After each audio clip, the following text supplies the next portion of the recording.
আপনার ভালো দেখতে পারেন এরকম বহু লোক আছে না?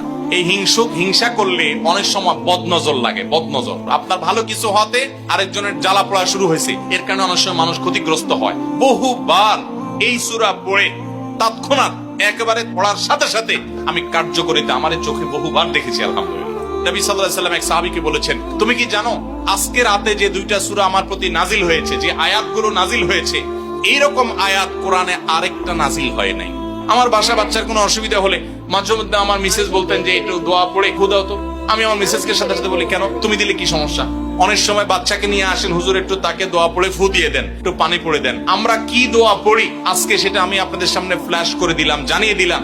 আপনার যদি কোনো বিপদ হয়, আজকে অনেক ভাই প্রশ্নে লিখেছেন, অনেক সময় মানুষ বলে, ভাই আমার বাচ্চাটার এই সমস্যা, আমার ওই ওয়াইফের এই সমস্যা, আমার স্বামীর এই সমস্যা, আমার এই সমস্যা, আমরা আল্লাহর কাছে আশ্রয় চাইতে জানি না। আজকে শিখে যান, এই দুইটা সূরা নাজিল হওয়ার যে প্রেক্ষাপট, সেই ঘটনা শুনলে আমাদের ঈমান আরো বেড়ে যাবে ইনশাআল্লাহ।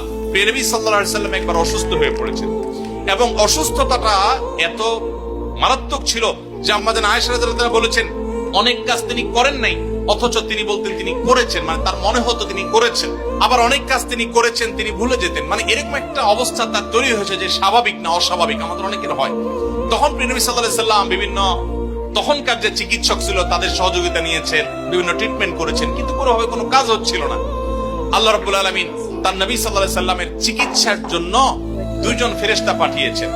তাদের একজন ফেরেশতা নবী সাল্লাল্লাহু আলাইহি ওয়াসাল্লাম স্বপ্নে দেখছেন যে একজন ফেরেশতা তার মাথার কাছে এসে দাঁড়িয়েছে নবী সাল্লাল্লাহু আলাইহি ওয়াসাল্লাম, আরেকজন ফেরেশতা নবী করিম সাল্লাল্লাহু আলাইহি ওয়াসাল্লামের পায়ের কাছে এসে দাঁড়িয়েছে।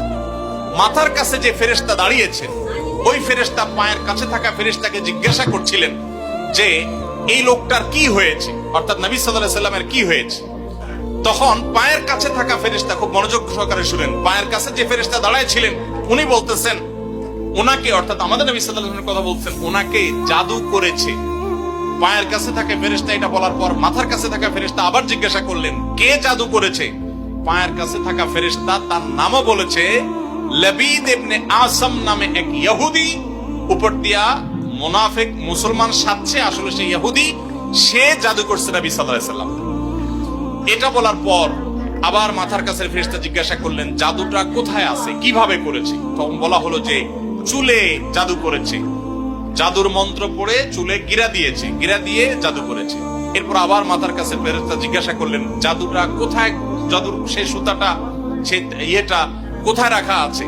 তখন পায়ের কাছে থাকা ফেরেশতা, এগুলো আল্লাহর পক্ষ থেকে ওহী নিয়ে আসছেন, ওনারা জানেন, আল্লাহ ওহীর মাধ্যমে তাদের জানিয়েছেন। তো তারা বললেন যে, তিনি বললেন যে সেটা অমুক কূপের নিচে, পাথরের নিচে চাপা দিয়ে রাখা আছে। নবী করিম সাল্লাল্লাহু আলাইহি ওয়াসাল্লামের স্বপ্ন শেষ হওয়ার পর উনি আম্মা জান আয়েশাকে সবাইকে বললেন এই অবস্থা। এরপর তিনি সেই সুতা তুলে আনলেন, সুতা তুলে এনে সেটা যখন ধ্বংস করলেন, গিরা খোলার ব্যবস্থা করলেন, সেই চুল, তখন দেখা গেল নবী সাল্লাল্লাহু আলাইহি ওয়াসাল্লামকে আল্লাহ তাআলা অলৌকিক ভাবে সাথে সাথে সুস্থ করে দিয়েছে। আপনি কোন আলিমের কাছ থেকে দোয়া দুরূদ পড়িয়ে নিতে পারেন, পানি পড়া নিতে পারেন, তেল পড়া নিতে পারেন, শরীরে ফু দিয়ে নিতে পারেন, এগুলো জায়েজ। রুকিয়া, ঝাড়ফুঁক বলে এগুলোকে, কোরআন আয়াত দিয়ে এগুলো করলে অসুবিধা নেই ঝাড়ফুঁক করা। কিন্তু আপনারা যারা এখানে আছেন সবাই এই আমলটা করতে পারেন। সেটা কি? সূরা ফালাক এবং সূরা নাস আপনারা ঠিকমতো পড়বেন। দেখেন আপনার বাচ্চার কোনো অসুবিধা হয়েছে, আপনি নিজে পড়বেন। কোনো হুজুরি দিয়ে করাতে পারলে ভালো। রাত 10টা বাজে বাচ্চা হঠাৎ কান্নাকাটি শুরু করছে, অস্বাভাবিক, আপনার কাছে মনে হচ্ছে অস্বাভাবিক কিছু, তো আপনি সূরা ইখলাস, সূরা ফালাক, সূরা নাস 3 বার পড়ে বাচ্চাকে ফু দেন। যদি আল্লাহর প্রতি